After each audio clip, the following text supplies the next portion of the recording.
You see, the cancer journey doesn't end when you ring that bell, when you think you're done with treatment, because it's a cause of celebration.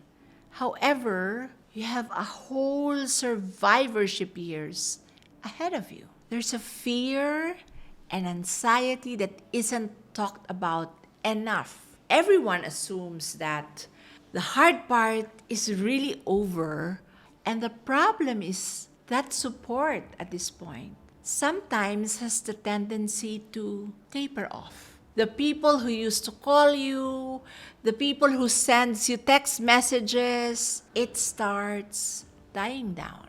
People assume that the bottle is done. And truthfully, that's not always the case. As a matter of fact, that is not the case.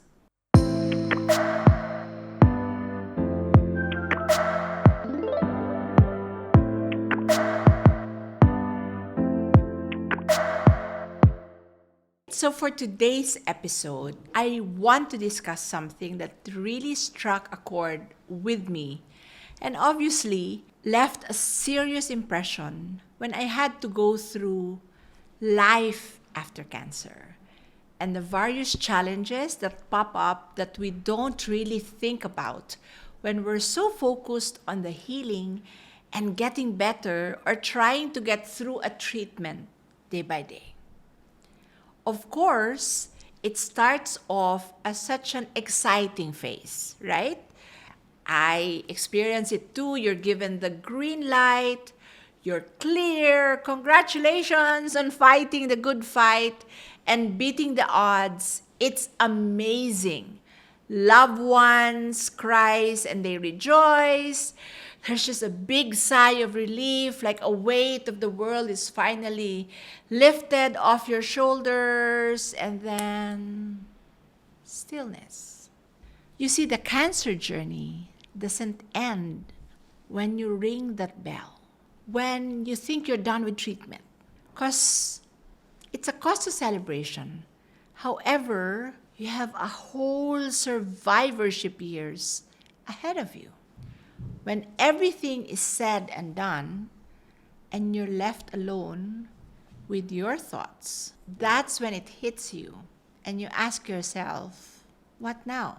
So I want to talk to you about that because it really falls under the umbrella of uncertainty. There's a fear and anxiety that isn't talked about enough. Everyone assumes that the hard part is really over, but in reality, there's a sort of continuation that looms over our heads. And the problem is that support at this point sometimes has the tendency to taper off. The people who used to call you, the people who sends you text messages, it starts dying down. Because as I said, people assume that the bottle is done. And truthfully, that's not always the case. As a matter of fact, that is not the case. I have a number of clients who come to me specifically for circumstances like this. And I want to shed light on the different dimensions of challenges that many of us face post-cancer. So we can begin to form that foundation for really understanding and navigating the path ahead. Let's talk about physical, okay? Let's start with the physical challenges that persists beyond the completion of treatment. Many survivors, like me, grapple with long-term side effects, including fatigue, pain, neuropathy, and I can show you now, lymphedema. Yes, a lot of us don't think about it, but the symptoms do not disappear as soon as you're declared cancer-free. Additionally, the specter of the secondary health issues also looms large, stemming from repercussions of cancer treatments. there are plenty of considerations we need to be aware of, such as cardiovascular complications, cognitive impairment, and endocrine system disruptions. Okay, so let's go through all of this one by one. Let's talk about cardiovascular complications. Certain cancer treatments, such as certain chemotherapy drugs and radiation therapy, may have long-term side effects on the heart. This can manifest as an increased risk of heart problems, including cardiomyopathy, heart failure, or coronary artery disease. Let's talk about cognitive impairment. This one's really popular. We refer to this as chemo brain or cognitive dysfunction. Guilty as charged. I know this one all too well. Like my children, while I'm talking to them, I cannot finish the sentence or whatever it is I'm trying to tell them. Chemo brain. A lot of cancer survivors experience difficulties with memory, attention, and other cognitive functions as a result of cancer treatments. And we have endocrine system disruptions. Cancer treatments, especially hormonal therapies, can disrupt the balance of hormones in the body. For example, breast cancer survivors undergoing hormone therapy may experience menopausal symptoms. I, at the age of 49, experienced menopause, which was triggered by my chemotherapy. So I went through hot flashes, bone density loss, dizziness, the works. These hormonal changes can also affect thyroid function and lead to long-term endocrine complications. And the others, which are not any less, are tinnitus, neuropathies, limited mobility and motion, and the feeling of sudden weakness. You see, it's essential for cancer survivors to work closely with their healthcare teams to monitor and manage these potential secondary health issues, ensuring comprehensive approach to post-treatment care. Regular follow-up appointments and open communication with your doctor and other healthcare providers can help address and mitigate these challenges effectively. Physical limitations may alter the landscape of our daily activities and work, inevitably affecting our overall quality of life. I cannot overemphasize this. Now, it has to be very clear that there are different severity levels. This is something we have to prepare ourselves for so that we can manage expectations, we avoid disappointment that has a potential to lead us into a downward spiral. It is a very big deal when expectations come into play and we are met with roadblocks that tell us, no, you cannot do this. This was something that you could do before, but you cannot do that anymore. And I can tell you myself, that is very disheartening. Now this leads us to the emotional and psychological realm. Of course, it is crucial to acknowledge the profound impact that cancer survivorship can have on our mental well-being. The fear of recurrence can cast a shadow over our lives, and I mean every single day. We just live with that fear, generating anxiety that at times may feel extremely overwhelming. And there are also many stages or hierarchies of overwhelm, depression, anxiety. And now, as I hold space for cancer survivors, I realize PTSD is real. Post traumatic stress disorder of cancer survivors is so real. These are battles that many survivors have to confront, but there is so much shame in the space to even acknowledge this. And there are changes in appearance and physical abilities that result from cancer and its treatment, and this can evoke challenges related to identity, body image, body shame. Can you imagine? Before cancer, you had two breasts. And now you look at yourself in the mirror and you see yourself with one missing breast. This can be very damaging to the self-image of women. This is when I address matters of grief. Yes, grief. Once we are over the hill of our battle, we then somehow begin to make room to think about the losses we have suffered. And this can certainly take a toll.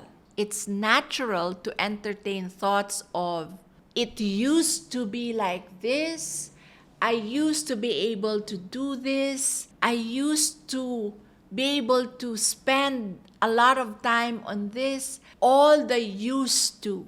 We grieve for the person that we were before cancer. And a lot of times, this grief is so confusing that a lot of cancer survivors do not even know how to label this. And depending on our state of mind, it's quite common to really dwell on this. I encourage anyone who is struggling with negative self-talk, battling with anxiety, depression, or PTSD, to seek immediate help. Don't wait until it becomes absolutely unbearable. Emotional and mental hardships can be addressed immediately, and there should be no shame in asking for support.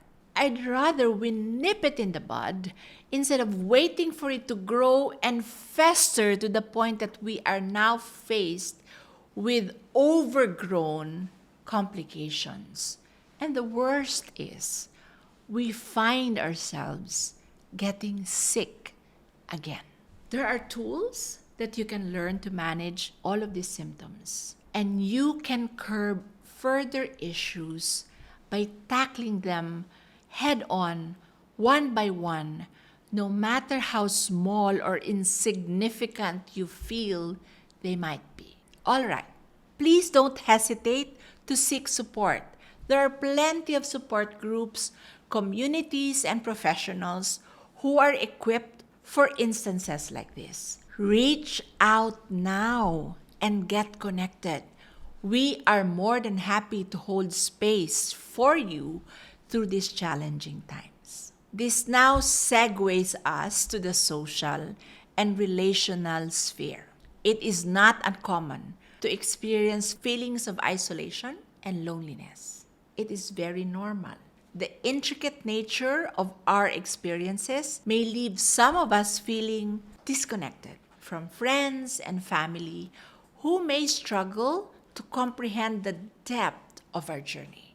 A lot of times, this is what I always hear. No one understands me. People think I'm exaggerating. My family expects me to be okay. On our part, it can be increasingly difficult to express ourselves fully about what we have been through or what we are going through. A lot of survivors go through patient guilt. Why me? Did I deserve to get better? Why did my friend lost the battle? Why me? patient guilt where they feel as though they have burdened their loved ones enough. And this can cause us to really suppress our feelings and distance ourselves from those who care so that we don't inconvenience anyone any further. Relationships with partners, family, and friends may be strained due to profound stresses of cancer and its aftermath. Again, this expectation that everything will snap back to how things were before cancer.